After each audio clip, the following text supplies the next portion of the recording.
Всем привет, дорогие друзья, с вами Стайл, и мы продолжаем смотреть дополнительные материалы в игре Детройт Become Human. В прошлой части мы посмотрели 4 видеоролика, первый был очень, конечно, длинный, остальные покороче, но они все интересные. Детройт — интерактивная история. Давайте, покупаем.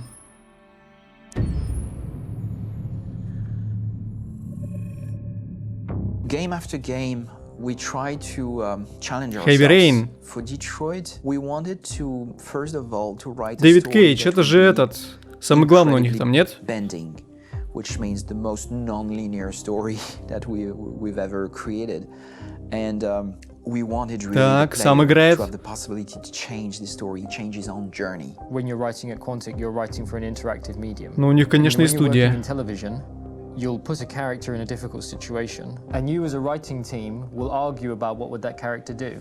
But ultimately you have to decide what happens and you just show the audience. What's interesting about interactive drama is you bring the player into that conversation, and it changes your job slightly as a writer because your job is to provide a narrative context in which the player can write his own story. You're giving him this kind of narrative Lego that he's going to snap together into his own shape. You also have the ability to make your audience attach themselves to your characters because the audience is in some sense responsible for what happens to the characters. Так. Эй! Какого хрена опять спойлер долбаный? Она прям не заходила внутрь к нему. Она к нему внутрь за прилавок не заходила. Она просто протянула руку и достала.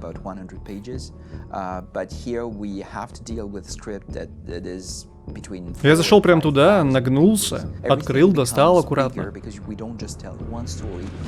Опять не так, как у меня было. Да. On Act 3, our final act, we have around 1,000 different scenarios, and every one of those scenarios has to be as interesting, as passionate, as strong, and as emotional for the player. We want every action that the player does, every interaction that is available to serve in telling the story, and help the player understand who his character is, and build that character moment to moment.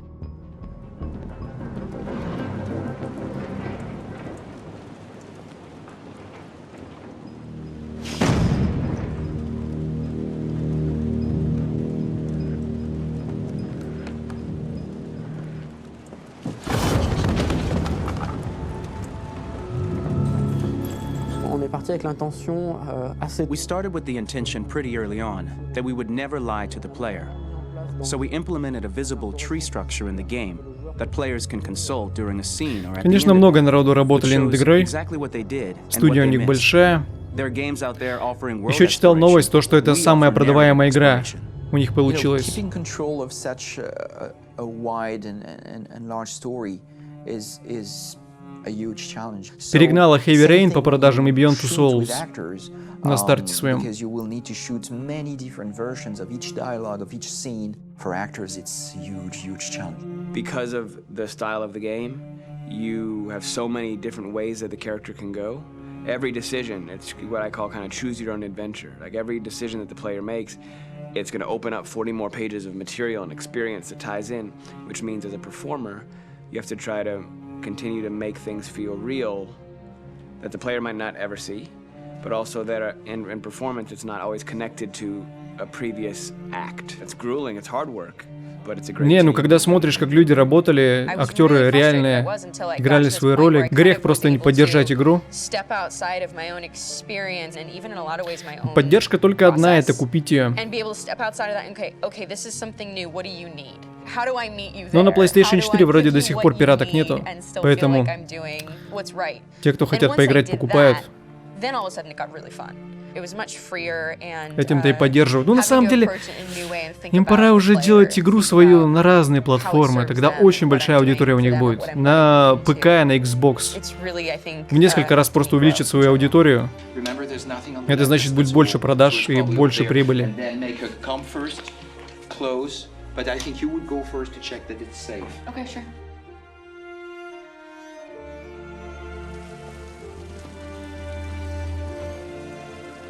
The most enjoyable thing about working in performance capture on this kind of project is that if I shot a film, I would get to do one of these endings. I get to do so many different things as Connor. Your head goes all over the place because you're trying to keep track of basically Как же я four Русскомка. storylines for each different response. What's the name of my dog? Buddy? Scout. I think it's Jack. I can't remember. So I worked with physicality a lot because it was a good way to anchor myself in these different rings of the tree as the story grows out.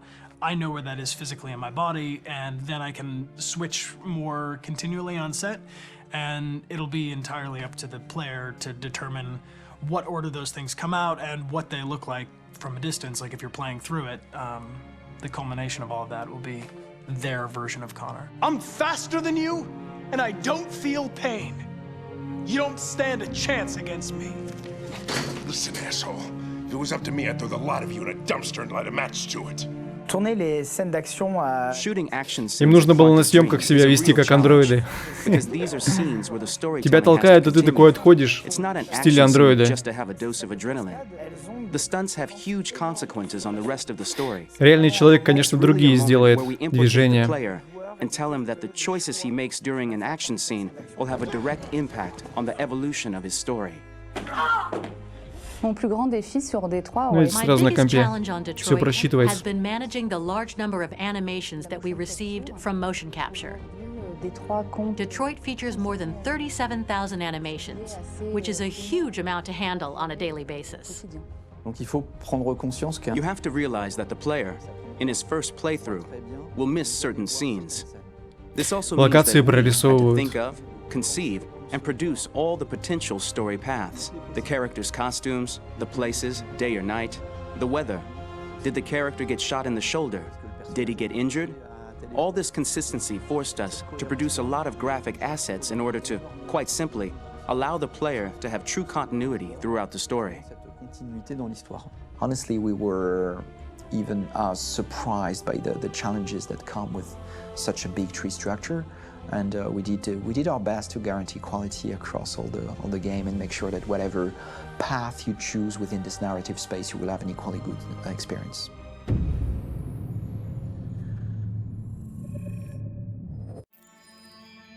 Так, работа над Детройт.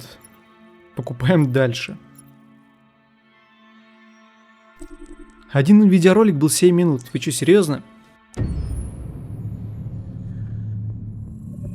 Detroit Become Human was produced over a period of 4 years. Here in Paris, we have a team of about 180 people. And to that, we need to add also all the outsourcing with our partners in the Philippines, in China, Vietnam, and in India. So when we started working on this story, I had to imagine where Kara was built. And for whatever reason, the city of Detroit came very quickly to my mind because it had already an incredible story by itself full of history and themes. So we traveled there with the team and we were really moved by what we saw, and we could really feel the desire to fight and really be born again. And we just continued this curve, this growth, and just imagine what Detroit would be like if the Android industry was, using these huge factories to build androids there. A very strong element in Detroit is that there's a lot of industrial wasteland and a lot of nature too, and for us, the graphic designers, it was an incredible playground. The destroyed zones which we wanted to preserve, we appropriated them to turn into something else. Then in the areas that needed to be rebuilt, we were able to imagine our Detroit of the future. Помню этот момент. We didn't want to make a science fiction universe, but a world of anticipation. If we chose science fiction, we could have imagined flying cars, extraterrestrials, but those things are very far from our current everyday life. Anticipation is more about gleaning from our contemporary reality, the one we know, because Detroit is set in 2038, and 2038 is tomorrow. The difficulty we had was sticking to reality. That is to say, technology becoming more and more invisible, a lot more elegant, and at the same time, making it visual. So all the computer equipment, autonomous cars, we simply had to invent. They are in fact very technological objects, but at the same time remain very credible and ingrained in reality. Как он прыгал на дрона. To create a cohesive universe in the fashion and clothing of the human characters in 2038, I didn't want to put an accent on strange shapes, or really vibrant colors, and things we wouldn't know. That I wanted to keep for the androids. The goal was to create something familiar which we can identify with in this future setting. Working on the artistic direction for the androids was a bit special because this is a project about the place they could occupy in the human world. It was out of the question for them to be too beautiful or too perfect. They had to correspond to every social class, rich and poor. Inspired by everyday utilitarian clothes, I brought a modern touch by adding dynamic display surfaces, the armband we can see on the side, the triangle on the front and back, an LED. Like that, there's no confusion. Wait. You're just handing an android? All right, ma'am. We need to go. You can't do that. You... Ну, это самое начало игры, когда он спас девочку. А мама девочки не поверила в это, то, что он может спасти. Да, сканировали каждого человека со всех сторон.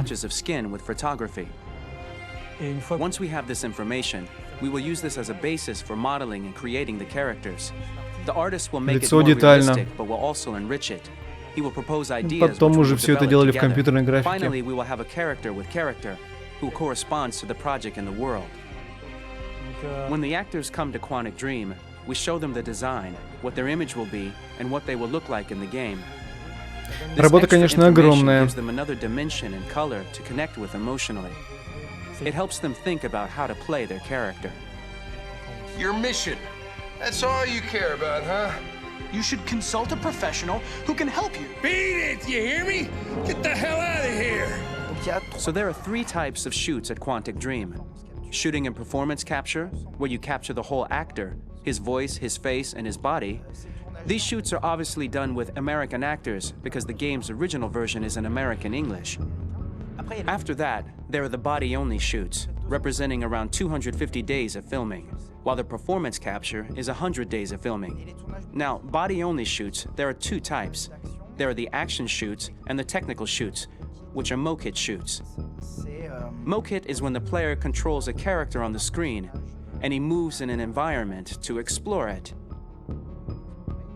This is of particular importance at Quantic Dream, and therefore we shoot a lot to offer a unique context for each scene and each character. To prepare a motion capture shoot, we first get together to look at the sets we need, the animations that we want to shoot, which ones need to be put Да, это together, тебе не or Heavy which Rain ones или need to be Beyond Two cut and Souls shot с at one time, 3-4 персонажами. so we get the most out of the shooting day. Тут, конечно, This актеров они often очень means много shooting нанимали. scenes out of order, especially those with big props or accessories, like a big car, for example. So we shoot all the animations related to that particular prop first.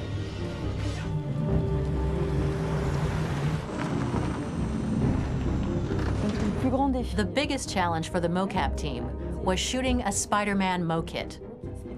We had to build a wall and attach an actor to a harness with cables, Смотрите, они макеты so только we одни could сколько pull him времени up делали. and render him climbing. The shooting on this game took about, I would say, more than a year, maybe 1 and 2 years, with about 300 actors on set. So I would say it's quite a massive production. But so much happened on this set between the stunts and the shootings with a little girl and all these great actors that we had. It was really a very, very memorable journey for the team and for myself. Today, Detroit has over 37,000 animations. When we retrieve the motion capture data, it's just a cloud of points, which represent all the markers worn by the actors. From this cloud of points, we have a phase called retargeting, which gives us a skeleton. This skeleton will be applied to the characters of the game. There is still work to be done, but this gives us the main movements. Since we are working on something very realistic, we must recognize the actor and also recover all the emotion he expresses in his performance. We use a system of facts, an identity card for each actor. We make the actor do a whole range of facial expressions. Then we recover all the expressions and paste the animations on a puppet that Jan has prepared. I then recover and refine these poses. I might stretch the lip, reinflate a cheek, tiny details that make the finished product really capture the actor. Because of the nature of our mocap system today, when we receive the animations, we're missing eye movements, and so the character has that dead look. He really has no eyes, so then it's a big part of the work for the animators to find the regard of the actor in relation to his position, in relation to the body, etc. Эти точки еще нужно в нужные места расставить на лице, не просто так. Because they've been working on it, and this was the first time I literally jumped in my seat. It not only looked so much like me, it was the fact that it looked so lifelike. It wasn't that it looked just like it was a camera, it was something else, you know, but it looked alive. It's exciting, and it's kind of terrifying. Game after game, we learned. То есть, понимаете, да, каждая сцена, которая есть в игре, ее отыгрывали реальные актеры. Все вот эти обнимашки и так далее, это все отыгрывали актеры.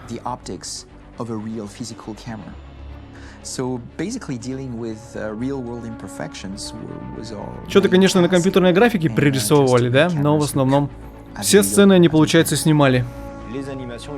Once the animations are shot and processed by the animation department, integrated and polished, we film them. That is to say, we really do a mise en scène, as in cinema. The real difficulty of our job is to know if these cameras are telling us something. Are they in the emotion of the scene? Do they describe exactly what the action must convey, what must be felt? The most important challenge for me was one of the final scenes where Marcus decides to start the revolution and go to the battlefield. Very quickly, we imagined this to be a huge sequence shot. We wanted the feeling of a cameraman running behind us. Опа-на! Ребятки! Агрессия за Маркуса! Всем привет! С автоматом бегает пацан. This scene is very violent, but does not glorify war. On the contrary, that war is something improbable and absurd. It was really a fun challenge. The idea was to say we have 3 characters. We would like each of them to have a specific cinematography. We wanted Kara to be much more filmed with some kind of handheld camera, to have something very living, very breathing. For Connor, we wanted something very cold and very perfect. And for Marcus, we wanted something epic and spectacular. So it was about the Ну, сцену с парашютами они, конечно, на компе сделали. So we worked with the director of photography to give each character a different lighting, different key colors. Each of them would have their own worlds. And finally, we worked with the composers, so they would create a specific sound for each character, so each would have his own world and his own style. Detroit Become Human. Саундтрек Детройт. Короткометражка Хлоя. Лютер. Да, дальше интересно. Ну давайте посмотрим. Саундтрек. О, твою мать! Сейчас забанят, дорогие друзья, за авторское право. Если не выложу, извиняйте. Или очень сильно, получается, заглушу.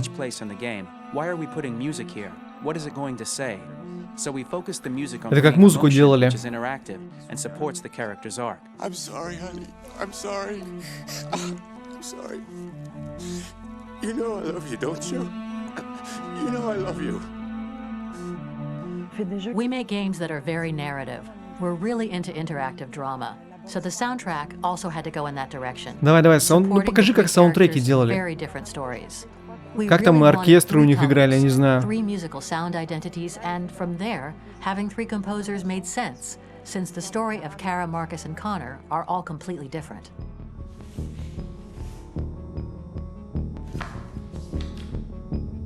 You recognize him?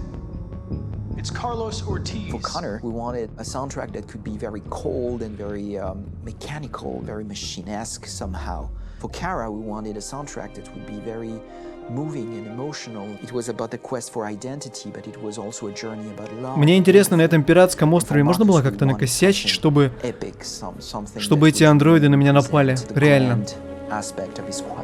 And we were very fortunate to find 3 incredibly talented composers, and working with them has been a dream, honestly.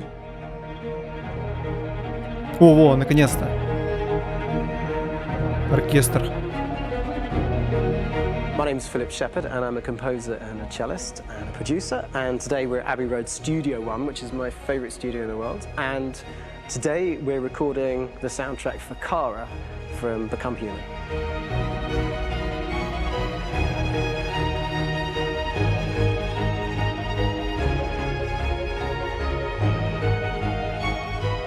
So when I compose a big project, I often travel just to kind of get out, you know, and get some fresh air and some inspiration. And I go hiking and traveling in Montana a lot. I had a log fire in the room that I was staying in, and the flames were kind of making absolutely direct music. And it became Музыку, конечно, сыграть это одно, но ее еще нужно написать.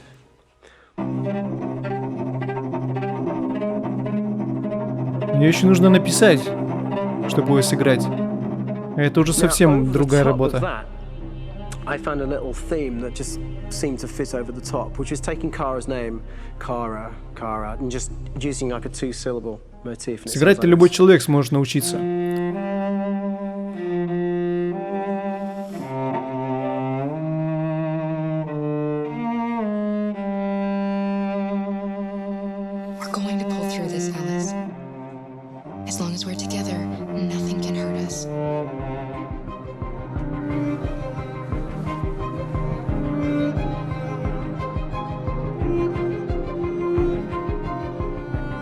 And all the time that's fitting over.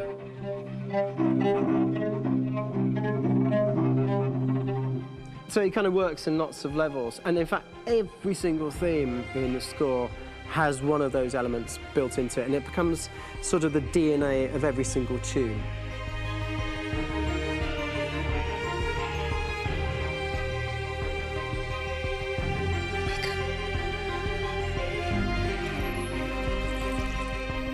Но мне кажется, все равно немножко на компе обрабатывали музыку. For me, writing this theme for Kara, I actually had to tap into what it feels like to be a father to daughters.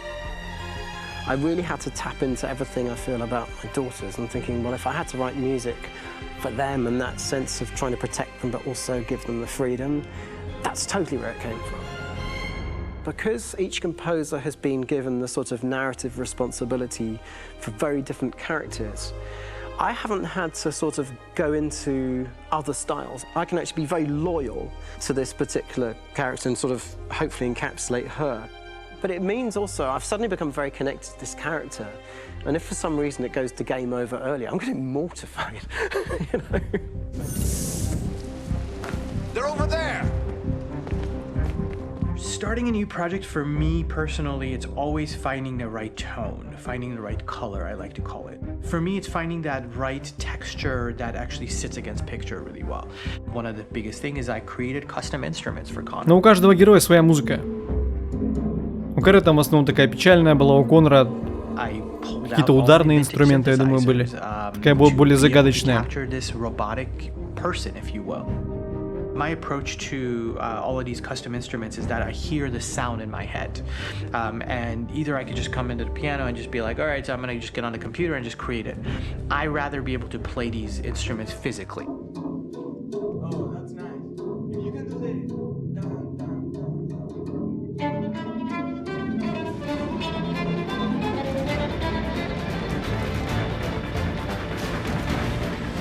As soon as you see Conor the first time, there is a really interesting thematic idea that you hear, and that's just made out of a Moog synthesizer, but completely manipulated in multiple ways. And it's robotic. It has a little bit of an emotional to it. He's on his mission, so you feel that as well. So it just kind of gives you that cold, motionless, with a mission in hand that you kind of feel throughout the whole thing.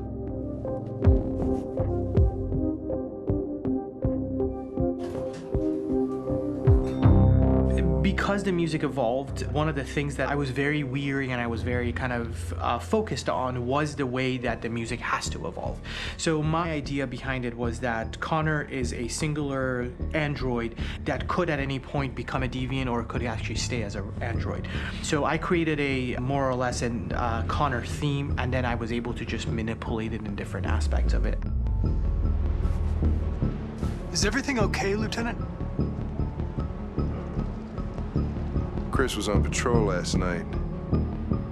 He was attacked by a bunch of deviants. I'm a human being writing for a robot. And throughout Connor's journey, he meets someone, he meets a partner. So how do you deal with a robot feeling? And I've met a partner that I'm gonna work with, or all of a sudden he sees a dead body. Does this robot have an imagination? Does this robot have a feeling? And if yes, how do you translate that into non-emotional music? So it basically at any point I was just like, I can't do this, and then I just do it. Property was damaged and fires continue to rage in several major districts across the city. Some people are asking, have androids become a threat to our security? When I first started really digging in on Marcus, the one thing that I really tried to capture was the transformation process. You know, Marcus is this android. Чтобы игрок понимал различия между героями, они еще и для каждого героя сделали свою музыку. Чтобы ты точно понимал различия. Маркуса тоже прикольная музыка. Особенно, когда он рисовал.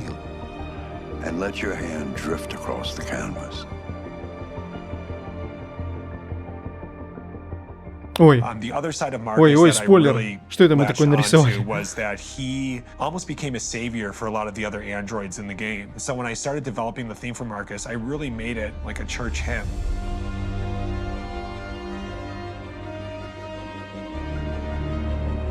I wanted it to be very simple. I wanted to make it a chordal melody. I really wanted to make it almost like a Bach hymn.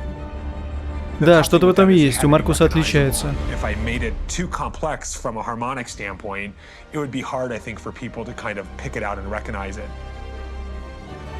Да. It's very acoustic derived, but it's also been treated with a lot of effects and things to kind of put it into the space that I felt the sound should be in. It can be beautiful, it can be haunting, it can be extremely powerful from an action standpoint, and I'm really happy with the way it turned out. The music is there, but it's subliminal and it's emotional, and people are feeling it, and it's not distracting. And that's tricky with a game like this, where you have to have a lot of ins and outs like that, where the music kind of has to get in and out of these moments. This is a war we're fighting with the humans. If we fail, they'll destroy us. I think the game's been put together so well where I just wanted to make sure that I wasn't ruining the emotion.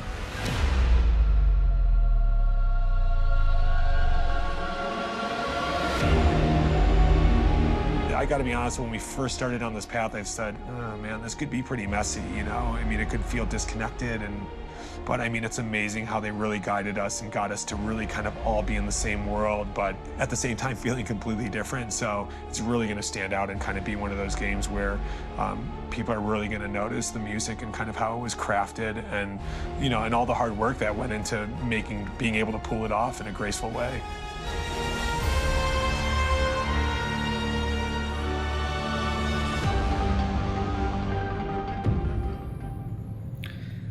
Так, ну что, ребят, заканчиваем на этом очередную часть, потому что дальше у нас идет самое интересное. Хлоя, Лютер, Златка, Камски. Это мы оставим напоследок, да? А с вами был LikeMyStyle, и продолжим смотреть видеоролики в следующей части. Всем спасибо за просмотр, всем удачи и всем пока!